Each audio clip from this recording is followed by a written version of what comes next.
What's going on, everybody? Welcome back to the Friendly Neighborhood Fanboys podcast. I'm Alex. I'm Ben. I'm Reese. And we are talking about a couple of things today. Ben, what are we talking about, buddy? All right, well, first up, we got to start with Blue Beetle. I think we should just get right into it. The trailer just dropped, kind of leaked a little earlier than expected, and then they finally released it. Mm-hmm. So, I mean, Reese, start us off. What are your thoughts on Blue Beetle?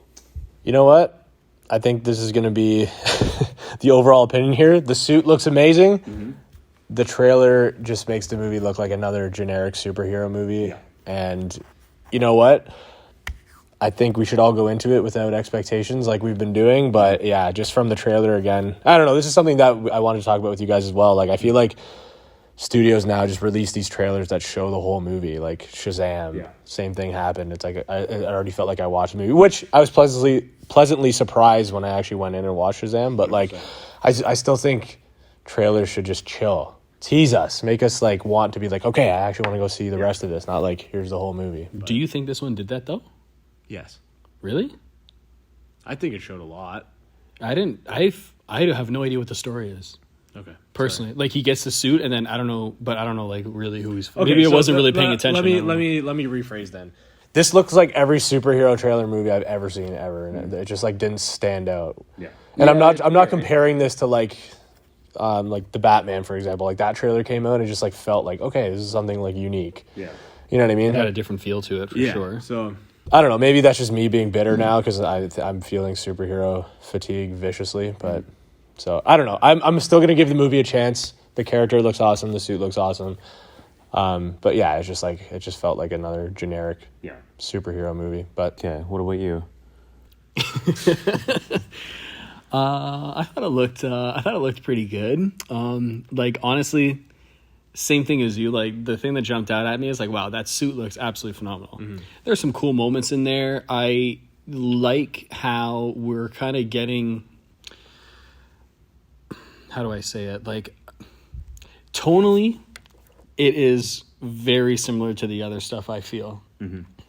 I think that's what I'm getting fatigued on. Like, tonally, it just feels like another, kind of like run-of-the-mill kind of superhero movie as, like, we've been kind of experiencing lately. And I mean, like, in my mind, when I'm saying that, I'm thinking about Ant-Man. I haven't actually seen Shazam yet. I'm the only one that hasn't seen Shazam, so I can't really speak on that, but... There was some cool stuff in there. There were some cool little jokes. The Batman is a fascist line was like pretty funny to me. Mm-hmm. Yeah, I was laughing a little bit. I'm not really sold on the whole. I don't know how I'm gonna like the whole family jumping on board, helping him out. Like I kind of, I was looking at that and I was like, man, like they were getting on like the Magic School Bus kind of thing, and I was like, yo, like every other movie now. Well, there has to be a human element. No. I mean, like I liked like the family dynamic, like when he was like destroying, destroying the house, and then I'm not saying like obviously I don't know anything about the movie, so like I'm not gonna sit here and be like this movie's bad because of this, but I'm just saying like just the direction that I'm seeing it kind of going. I was like, ooh, I don't know if I like certain elements of it. Yes. Overall, though, I'm gonna go into it with open mind. The one thing I do like is I really like how I believe this is the first superhero film to really focus on like Hispanic characters and backgrounds. So like I really like the fact that we're getting an actual representation. We're getting some new voices to the table, which is great. I just hope that the movie is going to do that justice because I want this portrayal. Yeah, I don't want the movie to falter the I don't know how to put it really. I'm at a loss for words. To tarnish what it means for like the Latina or Latino communities. Exactly. That to me, that's what I was telling you yesterday when we were talking about this, is like, I'm all for representation, of course, but like just write it as a good movie first. Mm-hmm. Mm-hmm. Like don't go into this and be like, well, like our movie because our 90% of our cast is Latino and like we're really like giving you this representation. It's like that's great, but like is it a good movie to like represent well? Yeah. Or is it just another steaming pile of horse ass? Mm-hmm. And again, we haven't seen anything. Sorry to cut you off, but we haven't obviously seen the movie yet. We may be jumping to conclusions. I think what we're all kind of feeling right now that we're struggling to articulate is the trailer wasn't anything special that jumped Yes. out at us. You know what I'm saying? 100%. So maybe, I don't know, maybe trailer number 2, trailer number 3, maybe we're going to be feeling a little bit different about it. The hype is kind of just starting to build up. But, like, I don't know, it's kind of like coming out, isn't it coming out, like, soon? A couple months? May, isn't it? May? Is it? I mean, I actually don't even know. Don't tell me they just started marketing this movie a month away. Here's the thing. This has been like a weird, I wouldn't be surprised. I actually genuinely don't know what it is, but Let me fact check it. let's fact check. You go ahead. But this movie was originally supposed to come out as an HBO Max Yes. exclusive, kind of like, they still called it a movie, but it was not going to have its own theatrical release. So I kind of get, like, that's why I'm nervous a little bit. Like, I don't know. Obviously, like, I want this movie to be good. Like, all of us do. Like, we 100%, love yeah. DC. We love DC characters. We want all of, no matter what shit we talk about what's been happening, we still want them to be good at the end of the day. We want to see That's these all we've been characters that we asking love for the thrive. past couple years. It's Exactly. just, can we have good stuff, good stories? Exactly. And all we're saying is, in our opinion, like, we don't think the trailer represented what this movie could be or will be well enough to form an opinion yet. It looks well made. It looks well shot. The effects look great. It's color graded very well. The editing looks like it's great. But it still feels like all the other ones. Yeah. And it's like, you know, a lot of people are really excited about the movie, and that's great. Everyone's saying the trailer's amazing, which, you know, if you like it, of course, as always, what we always say is if you like it, that's great. See, for us, I think it just feels mediocre. Like, there's just like a mediocrity in that trailer, and it just looks like a run-of-the-mill made in a factory where they're pumping a bunch of these. It almost feels like a Marvel sort of movie, right? Which kind of, cookie cutter in a way. Again, I don't know anything about the movie, right? But we don't want to settle for mediocrity. Yeah. You know what I mean? Yeah. We want you so, like, Ant-Man, bro, like, I would say, like, it is a pretty bad movie, but, like, I would say, like, overall, it's just mediocre, and I think that's why we didn't like it so much, right? So, like, I just want this movie to be above that level, because we don't want to just sit here and be like, oh, yeah, it looks good. I'm excited. It looks great. For sure. Hold people to standards. Yeah. Yeah. And with this new regime taking over, James Gunn's taking over. I'm scared to death about that. But Really? James Gunn taking over, like, you know, if this movie does come out and it's, like, really, really good, like, who knows what's even going to happen. James Gunn didn't create it, so I doubt it's going to have any carryover into the next universe. Oh my god! You know what I'm saying? Like, Yeah. I don't know. You guys But know what I was saying to Dan earlier actually was, you have these big ass studios that have all the money, all the technology, all the power to pull all these stars in, and it's like they're just churning out stuff to be like, hey, what can get us the most money? All this stuff. It's like, instead of taking the time to be like, hey, what should we do? You know, we can do all this stuff, but what should we do? Yeah. Like, which I think they need to start asking themselves, and I think actually Disney, like Star Wars, has reflected on that, because they've been like, hey, we're putting out too much stuff. We need to kind of narrow our sights and be like, what's actually going to do the best for us? Because, like, in my opinion, I think, you know, one movie every 2 or 3 years, like it used to, hit way harder. 100%. You'd get millions, billions of views. Like, you know, when the Force Awakens trailer first came out, people lost their shit. Yeah. They hadn't seen a Star Wars movie in ages. And it's like, oh, wow, look, you do your trilogy, you have your 3 movies, maybe 1 or 2 shows. Not like, okay, Marvel, we have 13 shows coming out for all these, I don't know, Q-list characters you've never heard about. It's like, you know what I mean? I don't know. For me, it's like, I just hope, like you were saying, representation, great. I hope everybody's in it, but make a good story for them. Don't just throw it and be like, hey, you're going to like this because it's Marvel and DC. It's like, give us a reason Coming to of care. age superhero movie where someone randomly gets powers. Oh, we've never seen that before. yeah, wow. We have, actually. But, again, it's like, I want it to be good. I'm a fan of Blue Beetle. I'm a fan of, like, that story of the Scarab. Like, that could tie into Green Lantern, except it probably won't, because we're getting a new Green Lantern thing. So, you know, we're just going to wait and see. It's just a shame that James Gunn didn't direct this movie, because then we would know he'd be going into the new universe for sure. You know? But instead, no. I feel like, here's the thing. Even though it's old regime, I still feel like it could carry over. But again, it just becomes this weird timeline inconsistency thing. It's like, you have The Flash coming out, which is supposed to erase, apparently, the DCEU as we know it. Aquaman comes out after that. Yeah. All right? Unless they've done reshoots and not told anyone, that's going to be a mind fuck because like, you know, it's supposed to still be this Jason character Momoa. that we know. I forgot that movie was coming out. Exactly. So did everyone else apparently. It's gonna be funny. Rumor has it. The first one. Yeah. It's gonna be great. Rumor has it. Aquaman 2 is testing very poorly. I'm shocked to hear Okay. that. Nice. Yeah. I would never have expected that. Yeah. Apparently, Blue Beetle tested pretty good. That's good. Okay. Good. The Flash tested phenomenally well. Yeah. Good. So So we have hope. So Yeah. it seems like the way like it's gonna go is like it's gonna be okay. Like Blue Beetle was good, and then the Flash is really good, and then it's gonna dip down. yeah. Now, Okay, keep in Aquaman mind, now. testing isn't everything, but at this point, it's like these movies have either been done or in the can for ages. Yeah. And like The Flash in particular has been tested multiple times. And that's at first why they were shooting end scenes to kind of give context. And like that's why they shot the Henry Cavill Superman thing that they ended up taking out. But then they ended up taking out like the whole, you know, end of that movie because of everything that's happening. And then Aquaman shot stuff with Ben Affleck. They took that out. They shot stuff with Keaton. They took that out.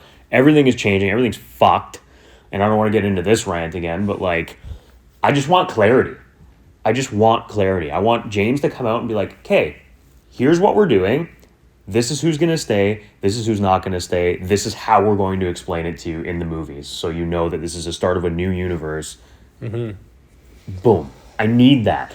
I need a like Thanos snap level event to happen at the beginning of whatever their first fucking movie is. If only there was a character in the DC universe that could allow that to happen. Yeah. Yeah, but we might get that in the Flash. We don't know. That's it. But we might. But the thing is, they've shot the Flash. So I'm saying is like, maybe they have gone and shot something else to say like, oh, by the way, like the movie ends and like you see everything fucking change, like a roll effect or whatever the fuck it is. But like, the only way, in my opinion, to fully show that is either A, Ezra Miller is the only one that carries over after he runs back and changes shit, fucks shit up, or you recast the fucker, which is pretty, like, regardless of what happened to him, still pretty savage if, like, all of a sudden the end scene is him running into the Speed Force again, and then a different Flash comes out. Pretty fucking savage, because it's like, here's your new one, and here's who's replacing him. Okay, I hear you, but the Flash is the only one that can actually pull it off. Ezra's version of Barry Allen can get absorbed into the Speed Force upon resetting time, for all we know, in the Flashpoint, and then we get another Flash later on in the like. The Flash is the only one that really can get away with that, so I'm not mad at that. And I agree. I'm not saying they can't get away with that. I'm just saying like it is pretty savage to Ezra if they went and shot that already. But I honestly don't think they've shot anything else for the movie, which is why it's confusing as fuck to me, because we know they took the Keaton shit out because that was supposed to be the continuation of what they were doing in the old regime. There was a Batfleck tease at the end again. I know they took that out. They took Supergirl out because they're doing new Supergirl shit going forward. So it's like, how does this end? You know what I mean? Like, if they're saying this is going to be how the universe gets rebooted, it's like, how? Because that was already written before all this shit. Like, The Flash has been shot for like 2 years. And then they did additional photography last year. But like, what? Anyway. I know you say a little bit too. You and Dan have been bringing up that point the past little bit. I don't know, man. For me, I'm on a little bit of a different, I'm in a different headspace than that. For me, I'm like literally solely taking these films like one at a time, and I'm not even thinking about anything connecting to anything until we get Superman Legacy written and directed by James Gunn, which I'm really looking forward to. No, like, you know what I'm saying though? Like, for this, like, I know what you're saying, that you want everything to be explained, but I feel like I think they don't even know what the fuck's going on. So I'm like, honestly. But what I'm saying is, though, like, why come out and make a fucking announcement for it just to confuse more people? Because it's not just us going off about this. It's like the general fucking audience is going to be like, what the fuck The is general happening? audience of like hardcore DC fan, or like even people who are just interested even in just DC. superhero. Like, anyone that knows anything about a superhero movie will be like, what the fuck is going on? My mom's asking me what the hell's going on with all this. I'm like, honestly, I don't know. But that's my point. It's like, you can't come out and promote your big new universe and how you're the head of it and like making all these connections to like this movie and that movie, but then not explain the biggest fucking elephant in the room, which is what happens to all these other movies that haven't come out yet before all these new ones. That's true. You know, like, I do think it's a justified fucking opinion to be like, what is going on? I agree with you. It's like, I want to take everything as it comes as well, for sure. Just like I went into Shazam doing, and like, I have no expectations for what's happening here. I came out liking it. I'm like, fantastic. It's great. I didn't expect to. And I'm sure I'm going to do that with Blue Beetle. I'm going to do that with The Flash, obviously. Yeah. But then, like, there's still going to be that knocking question. Like, and Aquaman comes after that. Like, we still have literally another year's worth of movies to come out before we see any new shit. So, like, how are they explaining that? I could go off with this for hours. I know. But, like, I don't know. But I think, let's just move on from this. Well, to bring it back to Blue Beetle, just to kind of give, like, closing thoughts on it. I guess right now, we're feeling cautious about it. Mm-hmm. I don't know. I think we can all agree the trailer didn't really blow us away or give us too much to get excited about. Yeah.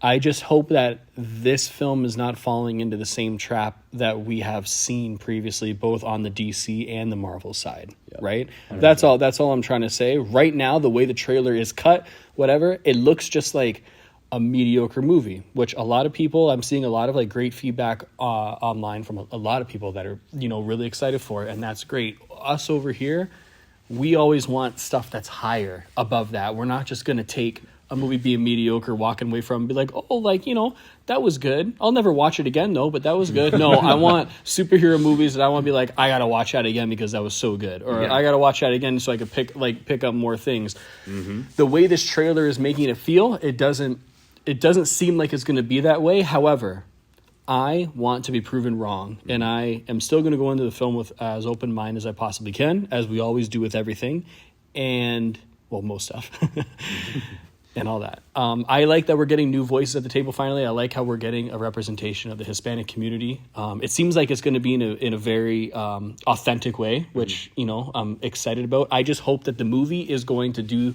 that representation justice, right? Yeah. And that's all I'm going to say. Looking forward to the next trailer to see if I'd like it better. But regardless, we're still going to go watch it, and we're going to let you guys know what we think. It's August 18th, I think it was. I just looked it up. So they're our birthday. We're, what is that, 5 months away? Yeah, August 18th. So we're about 5 months away roughly right now. So like, interesting. I thought it was May too. I could have sworn I saw May on the trailer. Maybe I was tripping. I don't know. I feel like there is something in May that we're missing. And I'm like, looking at, I'm like, are you like? There's no way these guys just started promoting this movie that's coming out in May. There's no way. Even 5 months is pretty like. They have so much other, like WB has so much other stuff though. Like Barbie came out and basically overshadowed that all that stuff. But I even feel like, again, I haven't seen Shazam. I was saying this to you earlier. I feel like I didn't really see any more like marketing or advertisements like when Shazam came out. Mm-hmm. Normally, like they push them. I feel like they kind of left that movie high and dry. In a way. They saw the initial reactions. Oh, okay, and then also we could talk about how Zach Levi just opened up about everything. Oh, yeah. Which, like, listen, I mean, you got to meet him, which is pretty cool. He's always seemed like a pretty genuine dude, but then he just went off. Which, like, hey, good for him. Yeah. You know what? Who knows what he's going through, man? With everyone like coming at him online. Yeah. Well, and who's the director of? What's his name again? David F. Sandberg. Yeah, like that guy seems like the most genuine dude ever, and then he's getting ripped apart on social media too for like making comments about how like they jerked him around and stuff, and it's like.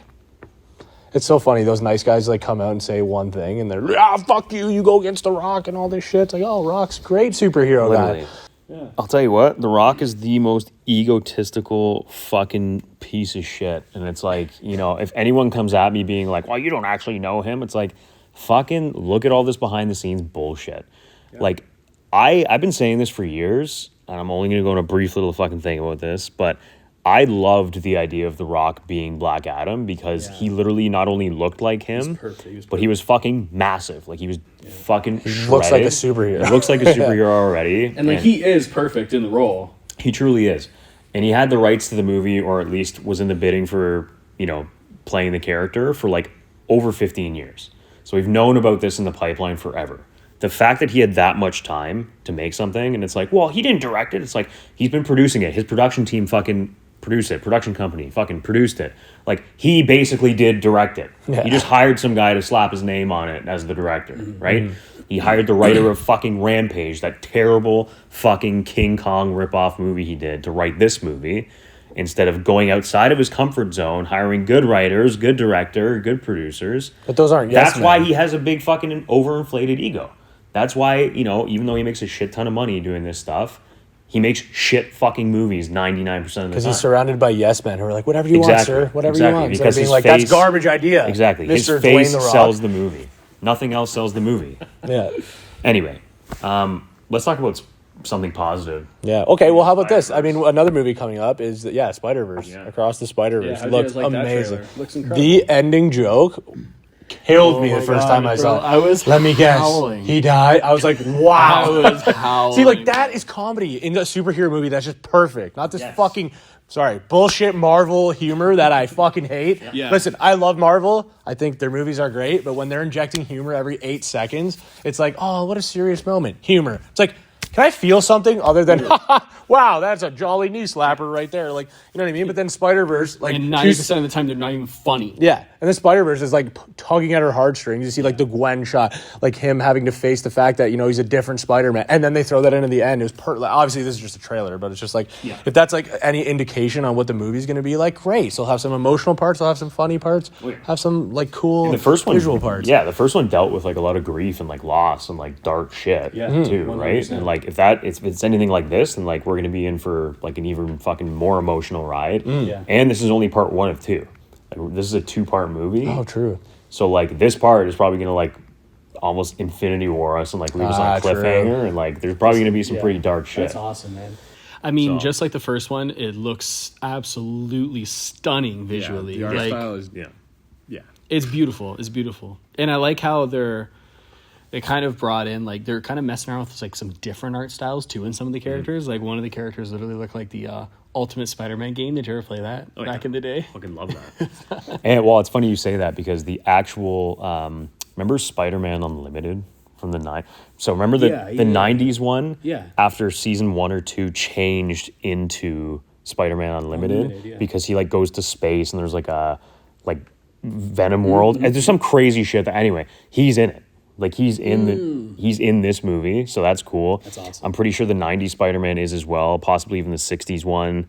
So like we're gonna have a bunch of different references, but they're all animated like they were. Their era? Or at least it looks like they're like trying to go for that vibe. Yeah. That's I remember sick. seeing one, I don't know if it was New Rockstars or whatever channel I was watching that broke it down and like pointed out the one that was walking and like kind of animated in like a 60s kind of style and shit. So I love how they brought back like at the end of the movie, like the post-credit scene, they did that nod to like that Spider-Man meme.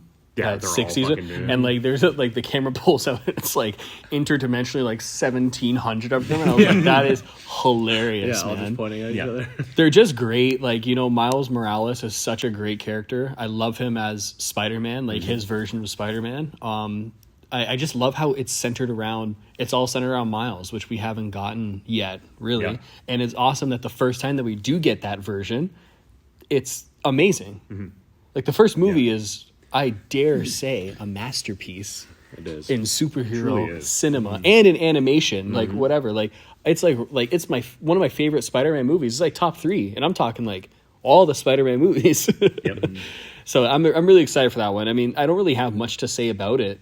It's just like it feels like we're just gonna get more of it, but like that's perfect. Like I want to live in that world more, but it just looks like in this movie they're gonna be turning shit up to 11, which is gonna be sick. And which shit was already turned up to 11 in the first one. It just feels like a bigger story. It feels like a bigger scope, Because that first one, even though they're dealing with the Spider-Verse, there was only a handful of characters, right? Where now like we're getting like this like infinite, interdimensional kind of story. It feels like it's opening up. Yeah, and you know what's interesting? I'm not sure exactly how to pinpoint this. Maybe you guys can help me out with it. But it's like, we're always like, oh, there's no stakes. There's no stakes. Sometimes it's like too big. It's like, it's funny that a movie with this big of a scale going across all these universes still has stakes. Like we were talking about Kang being like, oh, there's unlimited amounts of him. So like, there's no stakes. But with this one, it's like completely centered around Miles and his loss and like what he can and can't do.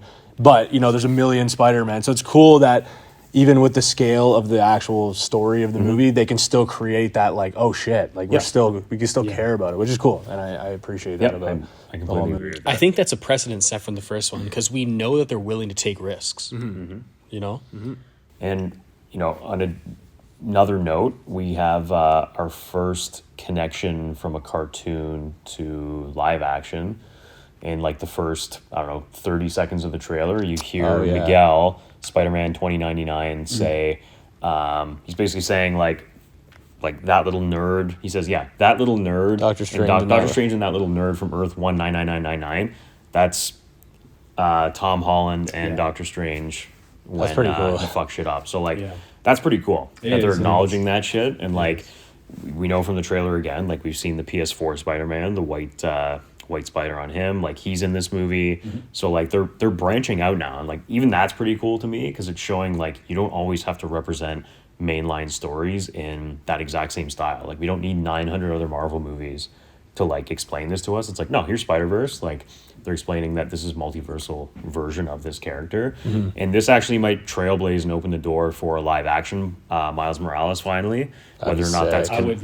Yeah. I would That'd be so totally see cool. that. would I love to see want to say they're going to do it with Tom Holland eventually, like Sick. kind of like PS4 game style where like they bring Miles in and he's kind of like the mentor. Yeah. I think that'd be the best way to go because for whatever reason, I don't know if it's licensing or what, but Marvel is so reluctant to do another adjacent Spider-Man movie in their universe, which is why they're doing all these fucking dog shit offshoot like Spider-Man villain movies without Spider-Man in them. Like Venom, the most fucking well-known villain of Spider-Man, doesn't have Spider-Man in the movie.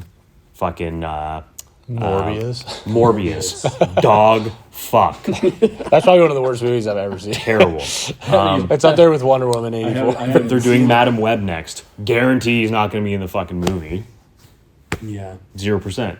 And I don't know if it's because they don't want to take away from Tom Holland's universe and like take away from those movies, but like you could easily give me an adjacent universe fucking movie. They're doing it in DC right now. Yep. The Batman, an Elseworld story. They're going to have a mainline Batman. When the Batman came out, Ben Affleck was still technically the fucking DCEU Batman. So it's like there's still audiences are smart enough to like know what is what, and like I think they would still do well. Yeah. 100%. Yep. I don't For know. sure. Like, give me a fucking Tobey Maguire fourth movie. I saw someone tweet, like, it'd be sick to see, like, a Logan-style fucking Tobey Maguire movie. That would be. Oh my so God, that'd be wild. Like, that'd be fucking amazing. Like, Or he's like just- even like whether it's Or Toby or Garfield. yeah, when Yeah. he Yeah. when he says too in like what is it, No Way Home, that they're in that one or whatever or whatever, Far From Yeah. whatever. Anyways, Whatever. one of those The ones where last he's one. like, I stopped pulling my punches. Like, let me see an unhinged Spider-Man. Like, you know, he's always holding back. It's like, let me see this guy just punch through a guy's chest. Like, Literally, rated R, Logan style. yeah, exactly. Shoot a web right through someone. Literally. Just like. Just doesn't yeah, Acid webs. Like you know in the game how he does that like overhead like spin thing. yeah. And it's like, oh, you knocked him out. Like do that, except the guy's spine folds in and like 90 dead degrees forever, over a like- fucking pole. Yeah. Going back to what you said, I think introducing a Miles Morales in the Tom Holland, whatever he's going to do next, like trilogy or whatever, I think that is confirmed, right? He's doing like a trilogy or something. Yeah. I think When that would Ant-Man bombed, they confirmed that he's coming back. So, yeah, doing some cute. like, what is let's find out what do people like. Spider-Man. What do you call it? Not quality control, doing Damage control. damage control. Sorry, yeah. I think that would be a great place to take Tom Holland's character because like he's a version of Spider-Man that's been so mentored. Like, even though everyone doesn't know he's Spider-Man, he's still going to have that memory of Tony Stark, which might play into the story. So it would be sick to, like, maybe the second movie, maybe the third movie, bring a Miles Morales in, and then he's like, okay, I have to mentor this kid just like Iron Man did. Like, that would be, like, a really cool... Cootie's going to love that. And just let Iron Man die. Yeah, but I'm not even saying bring him back. Like, I'm not even saying, like, keep it, like, thing. I'm just saying, like... Because his character came up in that, and he was so devastated over the loss of his mentor, it would be great to see him go full circle and become a 100%. like it would just tie up his arc perfectly. Dan, The guy can't even rest when he's not here. here to defend himself. Yeah, we love Dan. We love Dan so much. Are you guys gonna go see the Super Mario movie? Are we gonna go see the Super Mario movie? It's pretty divisive right now in terms of critic versus audience reactions. I think it looks thing. fun. I'm taking it for what it is because Yeah, I don't like. I don't look. about it. Yeah, like I don't look at Super Mario and like DC and like. Star Yeah, I Wars. want a deep Super Mario story. It's I want like Persona by Igmar Bergman. I want that. the Super Mario movie to be on that level of cinema. You know what I'm saying? Like, I want me, Blade like, Runner 2049 Yeah. with Mario and Luigi. yeah, give Yeah, me Citizen Kane. I was literally just about to say, give me a Citizen Kane Mario movie, bro. Instead of Rosebud, it's Peach. Yeah, it looks fun. Let's talk about something else that's really polarizing that came out in the news lately. The fact that they're rebooting Harry Potter to be an HBO fucking series. Can't wait. Why? It's gonna be awesome, man. Why? Because What is going on in that studio? I'll tell you why. What's going on. No one liked the original Harry Potter series, so they need to do a reboot. And they need to basically like, okay, guys, you know what? We can do a better job this time. No one liked Daniel Radcliffe, Rupert Grint, Emma. No one liked anyone in that. I don't even know. Sorry. You know what? I don't know what the fuck they're doing, bro. I don't know what the fuck they're doing. Why the fuck? Like, bro, it's been such a crazy, like, bro, they remade, like, The Lion King. They remade all these, like, old 90s Disney movies. I feel like all we see now, we don't see any new shit, any new properties. Literally. It's all older properties or older series coming back. And it's like, bro, fucking, when did the last Harry Potter come out? Has it even been 10 years since the last one? I think it's like just past 10 years for when they did that anniversary or whatever. Right? Like, bro, it's been 10 years and you're already trying to reboot it. Yeah. I don't want to see that personally. I don't care. Yeah. Like people will be up in arms. Yeah. The Dumbledore one is whatever it's called, mythical. Fantastic Beasts. Yeah, Fantastic Beasts. That's one thing because it's like a prequel spin-off. But if you're talking about redoing Harry Potter, come on, bro. Like, here's the thing: if you're talking fucking brands or IP that can make you a shit fuck ton of money, it's Harry fucking Potter, and everyone fucking loves these characters dearly. They love the actors that played them. Why not continue the story? Like Star Wars did, but do it good. The cursed child, literally, the cursed child is sitting there. That was a great book, by the way. I will it's say a fucking gold mine. It's a great book. That's a great way to also introduce the new characters being their fucking children. Well, maybe that's what it is? Maybe that's what they mean? I don't know. It said fucking reboot, so I don't know. Like, hopefully I'm wrong. Maybe I'm wrong. Fuck, tell me if I'm wrong in the comments. Tell me if I only read the headline, to be honest. I could be missing a shit ton of details, but as soon as I saw that, not like us. We usually do our see red, fucking going kill mode. Yeah. Fucking like Iron Giant. That's it. They need to remake the Iron Giant. Live action, I would fuck. Honestly, yeah, I'd be that's down for one that. of them that I've been campaigning. But don't change anything. Do it fucking shot for shot from the animation. Literally, though. We start off this conversation saying they remade all the classic Disney movies, way fucking worse. And then I'm like, the Iron Giant, though, remake that shit. Yes, that's the one we'll let off the hook. Oh, fuck. Anyway, you know what they really need to remake is Everything Everywhere All at Once. I think that is enough time has passed for that. It's been about a year and a half. I think enough time has passed to reboot that. Let's reboot that movie. How about that? Anywhere, anytime, reboot it. That's it. Blade Runner 2049, reboot it. Yeah. Blue Beetle, reboot it. It hasn't even been released. It hasn't even come out yet. Let's reboot it. Yo, honestly, like, let's remake Superman Legacy. That's it. Let's remake the Christopher Reeve Superman movies, actually, now that we're just going hard. You know, we might as well. Let's actually, honestly, like, I'm not even kidding you. Let's actually try to remake Superman Legacy because, like, I have a bad feeling about it. So I think it needs to be saved from itself. Yeah. You know?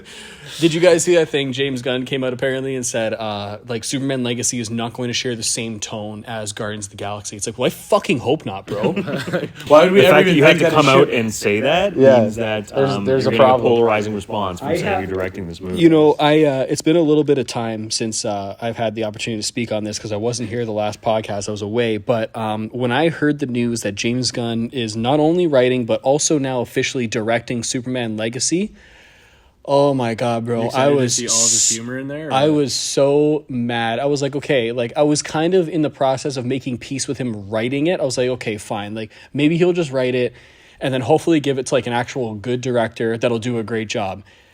I should have known. It was so stupid and naive of me to really believe that.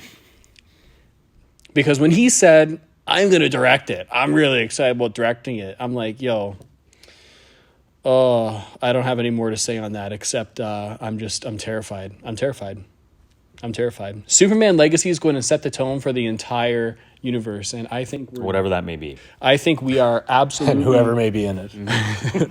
I think in terms of the DCU, I hate to say this, guys, but I think we're absolutely doomed at only getting mediocre superhero movies for the rest of time. So I can't wait for that. Yeah, remember how we were saying we're optimistic about seeing these movies and characters? Yeah, we're going into it with an open mind. Reverse that. Well, James Gunn didn't direct Blue Beetle, so like I have faith in that. He also didn't direct The Flash, so I have faith in that. Even Aquaman 2, I have no faith in Aquaman 2. Basically, it's whatever happens at this point. Basically, if you're a Marvel, DC, or Star Wars fan right now, now Harry Potter's in there too, but like, you're hurting. What do we have left? You're hurting because I don't know about you guys, but I've been watching The Mandalorian. I was going to say, and it's a great bookend. What the fuck is going on? Hey guys, we're here at the Mando, and then actually we're gonna have Boba Fett, but then in everybody's show we're gonna focus on other people. Yeah. Hey, it's Boba Fett's show, and then we're actually gonna bring Grogu back in that one instead of in the actual Mando season. Yeah. Awesome. Hey, it's the Mando season. Actually, it's Bo-Katan's season now. Nice. Here's the Darksaber and her journey. Oh, and random other side characters that we don't care about as well. Yes, of course, absolutely. Hey, do you guys remember that cloning technician in the second season of Mando? Me either. Why the fuck is he in this season? Like even the first, actually, wasn't even like the first episode or some shit. Idea. Yeah. Whatever it is, I don't fucking care about him. No offense to the actor that portrays him. Did a great job in that random offshoot episode I don't fucking care about. Yeah. I just don't want to see it ever. Okay, so let's preface this too. It's like everyone's doing their job like great. I think, Pedro Pascal's awesome. I think Katie Sackhoff's... Yeah. And his stunt people too. We'll give them respect because... Like you said, it's obviously them. Of course. Katie Sackhoff's doing great as Bo-Katan. She voiced her in the Clone Wars and Rebels, I'm pretty sure, which is awesome. It's cool to see like an animated character be brought to live action with the same person. She's doing great. But then again, I'm wondering, what is the fucking point of all this? Which is what I think a fucking show should be. It's like, what's our arc here? Okay, so we started here, and then we're going to do 14 million side quests that I don't give a fuck about. Oh, guess what? It's not even about Mando anymore. Literally. Like, Grogu's a side character right now. That's all I care about. What's happening with this kid? That's literally why the series became popular, is because of Baby Yoda. Literally. It's like, okay, so now that we've established these characters that people love, let's focus on other people. Good idea. And like unnecessarily too. Like this last episode, I haven't even watched it yet. Just from like the 2 sentences that you fucking said about this episode, I already know what it's about. Jack Black's in it for some reason. Fucking was it Christopher Lloyd? His name is. Yeah, is in it. Lizzo's in it. Why? I'm gonna be honest with you. Like I probably like should just to keep up on it because we have a podcast where we talk about all this kind of stuff. After Obi-Wan, though, I literally have not consumed one thing of Star Wars media. Mm-hmm. I haven't even finished Mando Season 2. I didn't finish the first season of Boba Fett. I'm just, like, so burnt out on Star Wars, I think. Like, I just don't want to watch the shit. I don't want to watch it. Yeah. You know what I mean? So I haven't been. So, like, I have no idea. But I feel your frustration. You excited about them bringing Thrawn back or what? Honestly, I'm not even going to get into it on this podcast because we've been going. But no. But like what I've seen on Reddit too, like, because there's always a battle happening on Reddit, people being like, oh, every show can't be like Andor. It's like, you're right. I hope every show's not like that. I thought it was a great show, but it was great for its own reasons. Like it was a darker tone, very serious tone. Star Wars there's a lot of fun to it. I'm not saying every show should be like Andor. I'm saying it should be good.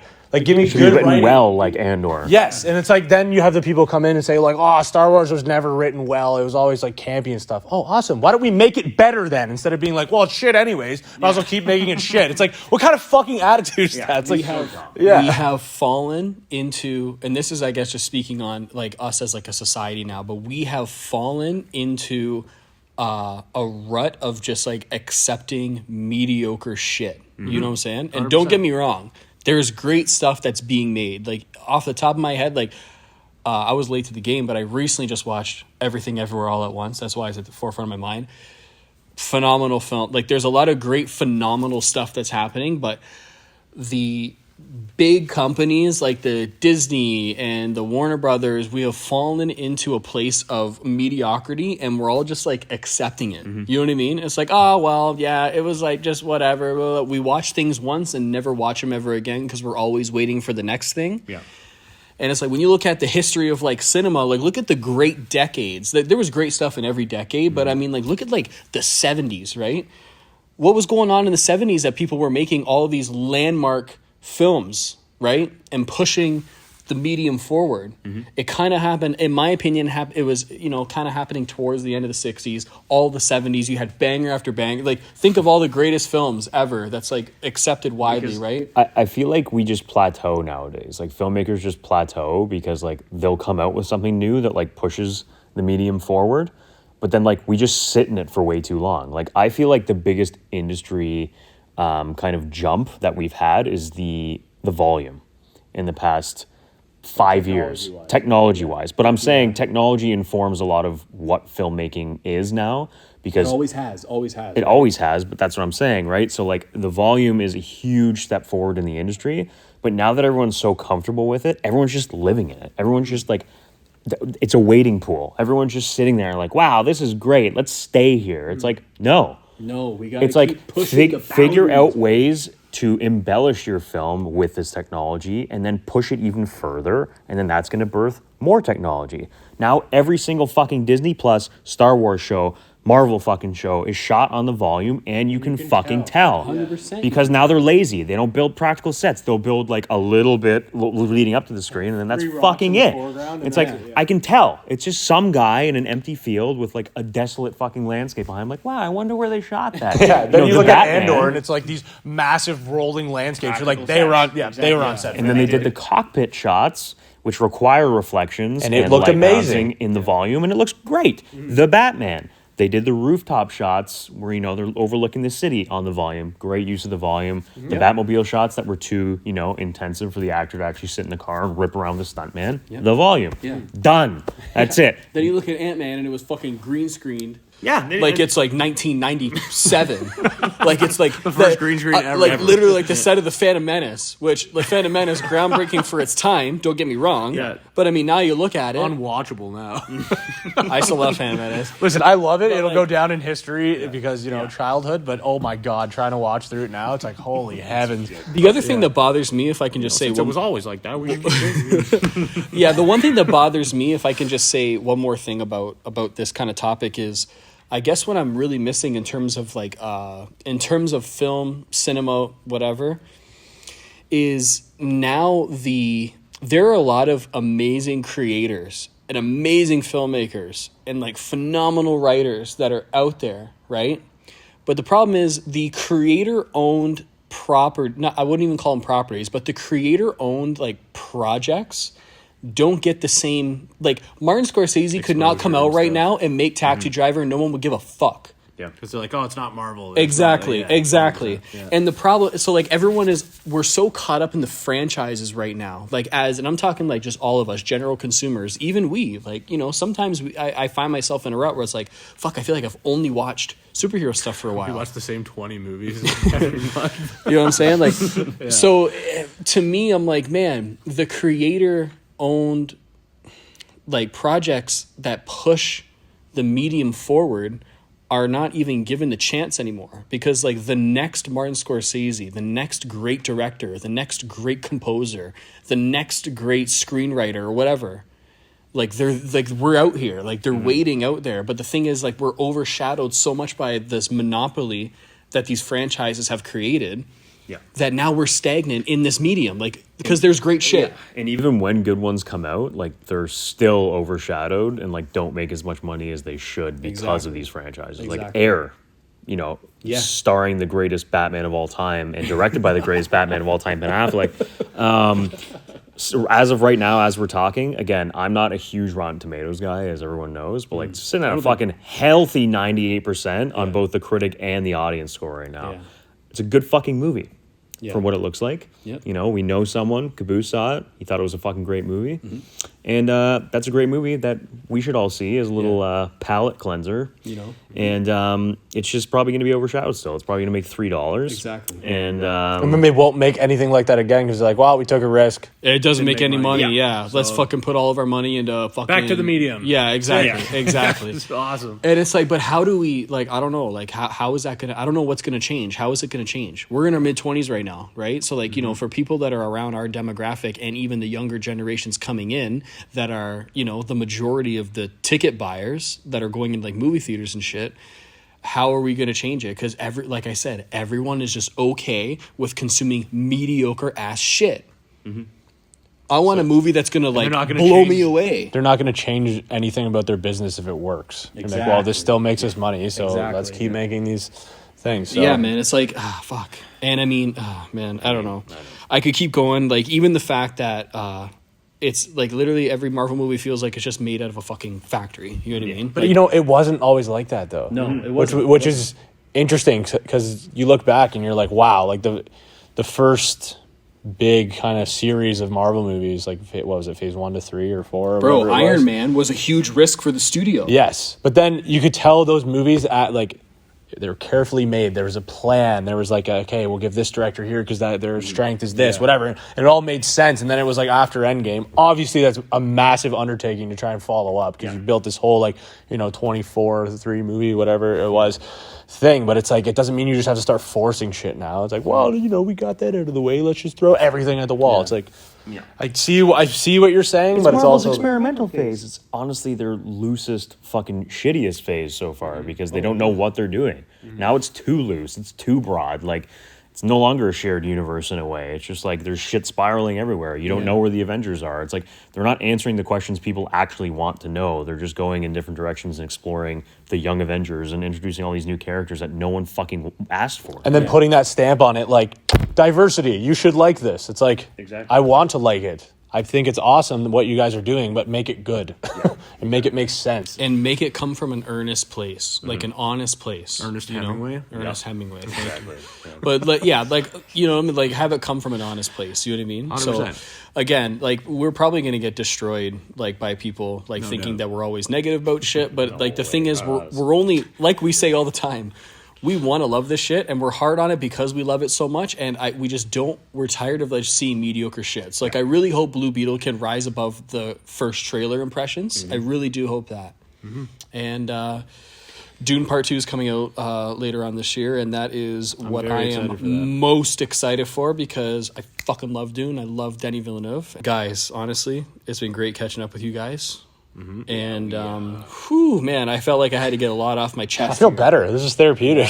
We honestly, guys, for everyone listening, we use this opportunity for this podcast. We use it as a therapy session because we feel so much better. Way better than paying $200 to go. No, 100%. I wouldn't describe us as the type of people that like on our personal time like are always stressing and complaining about superhero movies, but when we get on here and we're in this like heightened emotional state About things that we love. that's all it comes out. But we just want to love it. That's all it is. So That's it. All love. I hope they can prove us Hashtag make movies great again.